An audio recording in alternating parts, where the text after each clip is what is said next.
Hello, good morning students. PG second semester.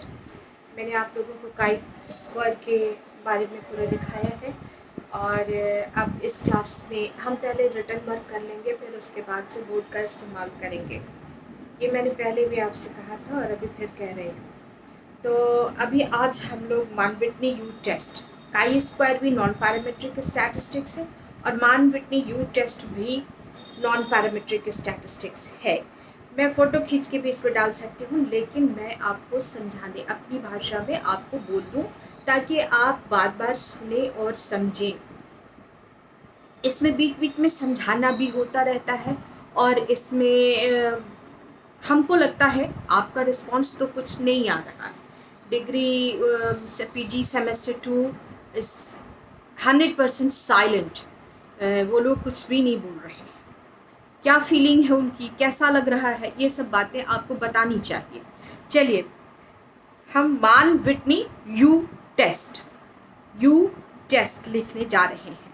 रिबर के अनुसार you test एक शक्तिशाली नॉन पैरामेट्रिक स्टैटिस्टिक्स है। रिबर के अनुसार यू टेस्ट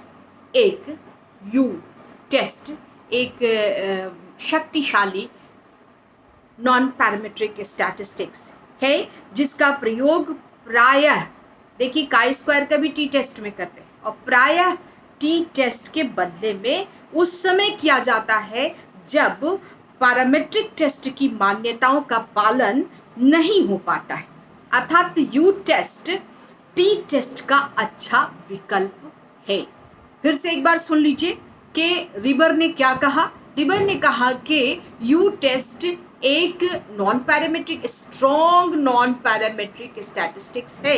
इसका प्रयोग उस वक्त किया जाता, ये टी टेस्ट के बदले में किया जाता है और तब किया जाता है जब नॉन पैरामेट्रिक स्टैटिस्टिक्स के को हम लोग नहीं उपयुक्त ढंग से लगा सकते हैं, तब हम U test Mann Whitney U test इसको कहते हैं। जब हम बोर्ड पर लिखेंगे और इसका फॉर्मूला लिखेंगे, अभी हमने काई स्क्वायर का भी फॉर्मूला नहीं लिखा है और बोर्ड वर्क हम बाद में करेंगे, पहले आप लिख लीजिए यू टेस्ट।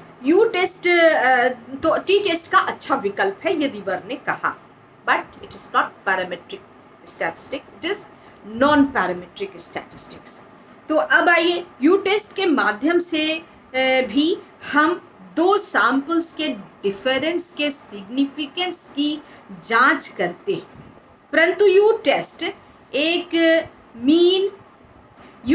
एक नॉन पैरामेट्रिक टेस्ट है जिसका निर्माण मान तथा विटनी मान तथा विटनी ने किया।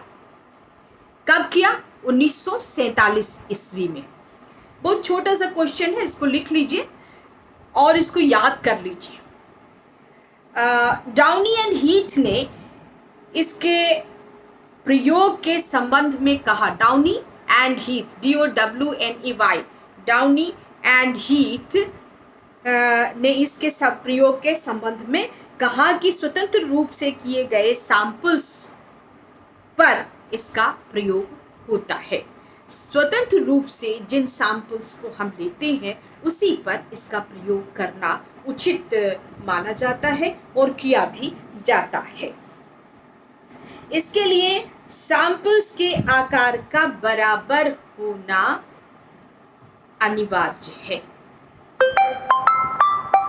अनिवार्य नहीं है। सैंपल्स के डाउनी एंड हीथ ने इसके प्रयोग के संबंध में कहा कि स्वतंत्र रूप से लिए गए सैंपल्स पर इसका प्रयोग होता है। इसके लिए सैंपल्स के आकार का बराबर होना अनिवार्य नहीं है, यानी किसी सैंपल में एक सैंपल यानी XY अगर मान लेते हैं तो X में अगर 25 स्कोर्स हैं तो दूसरे में 15 स्कोर भी हो सकता है। सैंपल का साइज बराबर होना जरूरी नहीं है। ये टेस्ट है, किस चीज़ का टेस्ट है? जैसे टी टेस्ट में हम significance of the difference of between two means करते हैं, उसी तरह से ये भी एक टेस्ट है, लेकिन ये नॉन पैरामेट्रिक स्टैटिस्टिक्स है, but it is very important.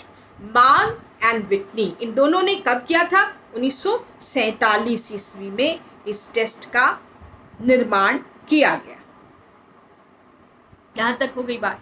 अब हम लोग assumptions of U test, assumptions कितनी मान्यताएं हैं यू टेस्ट की, इस चीज को हम लोग देखेंगे। कुछ पॉइंट्स है इसके, 9 पॉइंट्स है, आप इसको लिख लीजिए। पॉइंट नंबर 1 है इसका, यदि दोनों समूह, जब हम significance of the difference between two means निकालते हैं तो समूह ऑलवेज 2 होता है, ठीक है। तो यदि दोनों समूह अनकोरिलेटेड एंड अनमैच्ड है हो तो यू टेस्ट का व्यवहार उचित है। कहाँ लगाया जा सकता है कि दोनों अनमैच्ड एंड अनकोरिलेटेड है तो यू टेस्ट का व्यवहार किया जाना उचित है। नेक्स्ट है, दोनों समूह या सैंपल एक ही पॉपुलेशन से स्वतंत्र रूप से लिए गए हैं तभी यू टेस्ट प्रयोग में लाया जाएगा, ठीक। दोनों समूह या सैंपल एक ही पॉपुलेशन से स्वतंत्र रूप से लिए गए हों तभी यू टेस्ट प्रयोग में लाया जाएगा। पॉइंट 2। पॉइंट 3, यू टेस्ट के व्यवहार के लिए केवल 2 समूह का होना आवश्यक, 2 समूह का होना आवश्यक है। 2 ही ग्रुप्स होते हैं, केवल 2, इसलिए टी में भी 2 ही होता है। ये टी का नॉन पैरामीट्रिक विकल्प है, सब्स्टिट्यूट है। 2 से अधिक समूह के बीच, नेक्स्ट पॉइंट, इसको चौथा पॉइंट है ये, 2 से अधिक समूह के बीच अंतर की सार्थकता की जांच नहीं की जा सकती। 2 से अधिक समूह के बीच के अंतर की सार्थकता की जांच यू टेस्ट द्वारा नहीं की जा सकती। 5वां पॉइंट, यू टेस्ट का प्रयोग तभी संभव है जब स्कोर्स रैंक में दिए गए हों या स्कोर्स ऐसे हों जिन्हें रैंक ऑर्डर में परिणत किया जा सके या सजाया जा सके। यू टेस्ट का प्रयोग, 5वें पॉइंट को फिर से दोहरा रहे हैं हम कि यू टेस्ट का प्रयोग तभी संभव है जब स्कोर्स रैंक कोटि स्तर पर में दिए गए हों तथा स्कोर्स ऐसे हो जिन्हें रैंक में सजाया या परिणत किया जा सके। क्लियर है। 6ठा पॉइंट, यू टेस्ट के लिए आवश्यक है कि माप कम से कम ऑर्डिनल स्केल द्वारा लिया गया हो।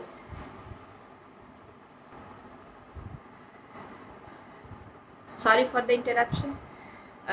मैंने यहाँ पे कि यू टेस्ट के लिए आवश्यक है कि जो मेज़रमेंट है वो कम से कम ऑर्डिनल स्केल, यहाँ पर एक क्वेश्चन स्केल का आ रहा है, इसको हम एक क्लास में सॉल्व कर देंगे। There is 4 scales, they're used by the psychometricians in the psychometric field, in the psychometric field में 4 स्केल्स का इस्तेमाल किया जाता है। पहला है नॉमिनल, दूसरा ऑर्डिनल, तीसरा क्लास इंटरवल एंड चौथा रेशियो स्केल। इन सब को हम आप लोगों को फिर किसी क्लास में समझा देंगे, इसको समझना बहुत ज़रूरी है। तो यू टेस्ट के लिए आवश्यक है कि जो मेज़रमेंट हो वो कम से कम मेजरिंग स्केल में ऑर्डिनल स्केल द्वारा लिया गया हो। स्कोर्स एंड नेक्स्ट पॉइंट है आपका 7वां पॉइंट, स्कोर्स का डिस्ट्रीब्यूशन सतत रूप से कंटिन्यूअस होना चाहिए। एंड 8वां पॉइंट है यू टेस्ट की शून्य परिकल्पना यह होती है कि एक ही पॉपुलेशन से लिए गए दोनों सैंपल के बीच कोई अंतर नहीं होगा। क्या होती है यू टेस्ट की शून्य परिकल्पना, जीरो हाइपोथेसिस जिसको कहते हैं। शून्य परिकल्पना ये होती है कि दोनों सैंपल एक ही पॉपुलेशन से लिए गए हैं जिनके बीच कोई डिफरेंस अंतर नहीं होगा। क्लियर। एंड 9th, यदि डिफरेंस सिग्निफिकेंट हुआ तो हम कहेंगे कि एक जो सैंपल है वो एक पॉपुलेशन से नहीं लिया गया है। यही इसके अजम्पशंस हैं, यानी जो मान्यताएं हैं, कहाँ हम यू टेस्ट को लगाएं। ये 9 पॉइंट्स आपको मैंने दिया। मैंने आपको इसमें रिबर की परिभाषा दी और इसको मान और विटनी ने बनाया। कब बनाया? 1947 में बनाया। ये क्या है? टी टेस्ट का, जिस तरह T significance between the two mean जांचता है, difference between significance of the difference between two means की जांच करता है, वैसे ही मान विटनी यू टेस्ट भी वही करता है। ये बहुत स्ट्रॉन्ग पैरामेट्रिक स्टैटिस्टिक्स है, लेकिन जहां नॉन पैरामेट्रिक